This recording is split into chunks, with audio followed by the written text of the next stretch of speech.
Hello everyone. Thank you all for watching the video. Wishing you all good health and peace. The evening in Swan Lap arrived with a quiet sigh, its breath heavy with the scent of dew-kissed earth and the faint smoke of kitchen fires that curled like prayers into the pale sky.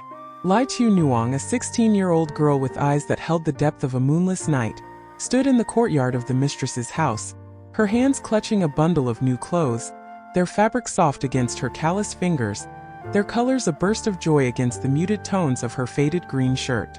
The air was thick with the promise of night, the sun having dipped below the horizon, casting golden threads across the river that wound through the village like a silver ribbon of dreams. In the distance, the faint crow of a rooster echoed through the village, a reminder of the life that hummed beyond the wooden fence that marked the boundary of her temporary refuge. Tieu Nuong held the clothes close, her hands trembling with a happiness she could scarcely name, her heart a garden of hope and longing. "I've never had clothes like this, she said, her voice a soft whisper, her eyes glistening with unshed tears as she turned to Chung, the woman who had once been her captor but was now her teacher, her guide, her surrogate mother. The clothes were simple, a pale blue shirt and a pair of black pants, but to Nuong they were a treasure, a rare gift in a life that had known little kindness. "It's like I've picked up gold," she murmured, her voice breaking with the weight of her joy, her mind a tapestry of memories and dreams. Chung watched her, her hands trembling as she set a pot of water on the stove, its steam rising like a prayer into the still air.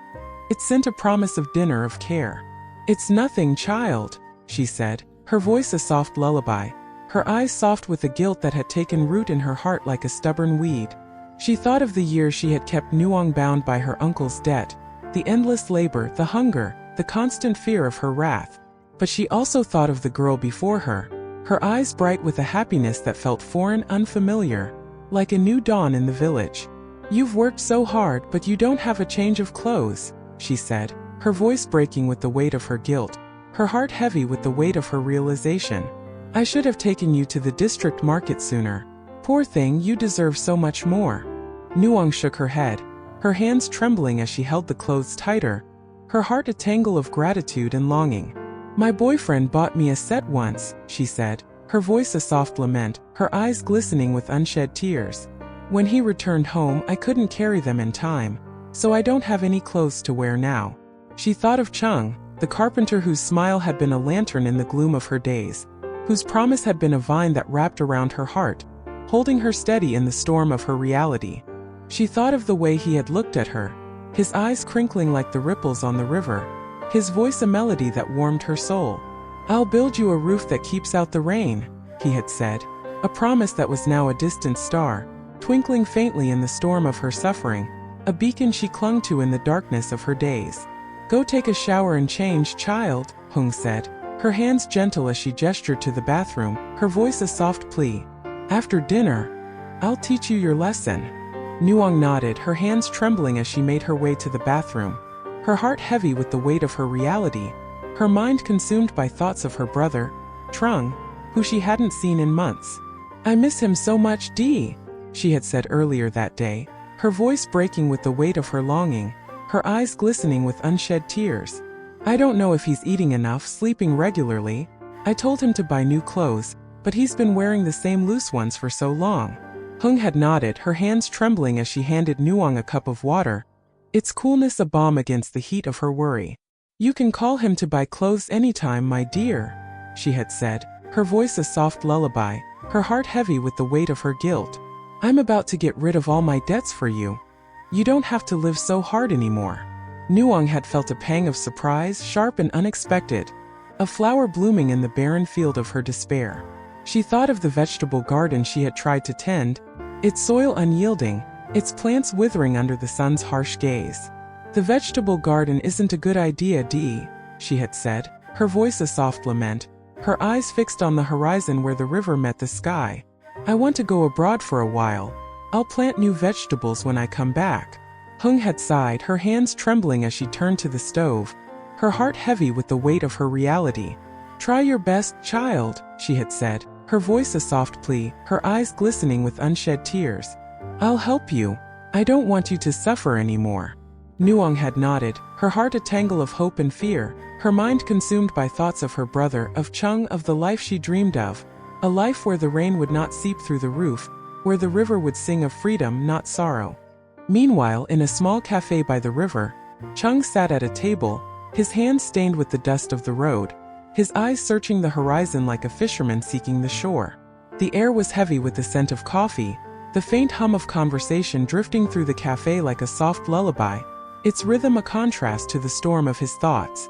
"I know I'm late, Hung," he said, his voice breaking with the weight of his guilt, his hands trembling as he set his cup down, its warmth a balm against the chill of his worry. "I've been so busy, I'm here now drinking coffee.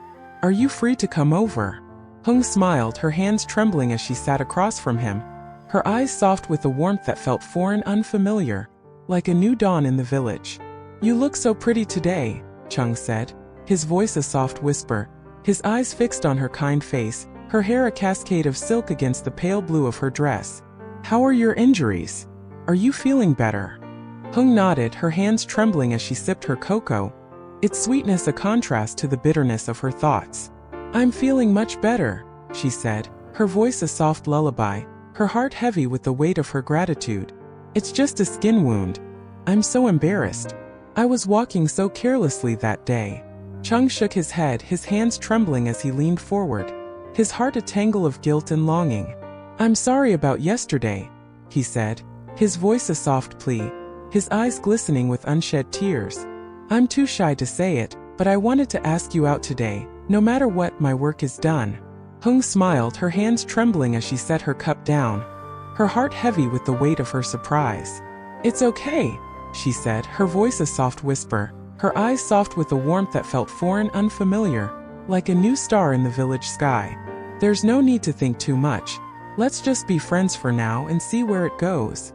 Chung nodded, his heart heavy with the weight of his relief, his mind a garden of hope and fear.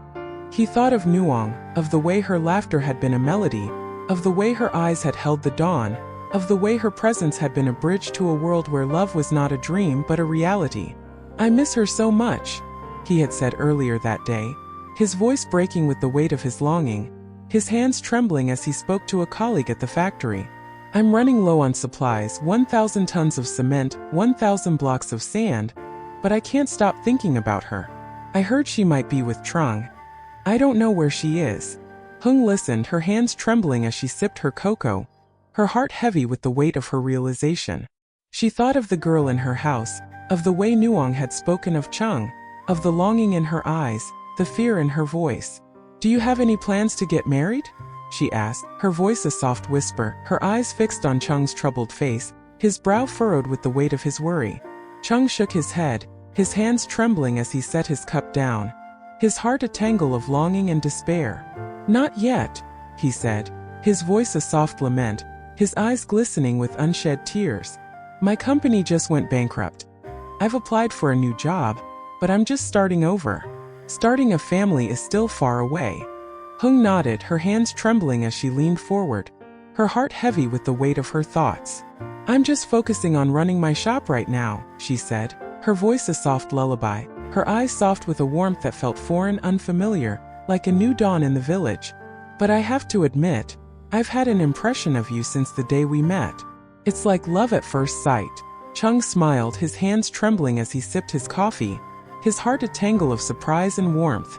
"I'm so shy when you say that," he said, his voice a soft whisper, his eyes fixed on Hung's kind face, her smile a lantern in the gloom of his days. "Right now my career isn't stable emotionally, I've just had a problem with work.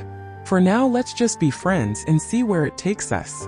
Back at the house, Nuong sat at a small wooden table, her hands trembling as she held a pencil, its lead a bridge to a world she had never known, its lines a promise of freedom, of change.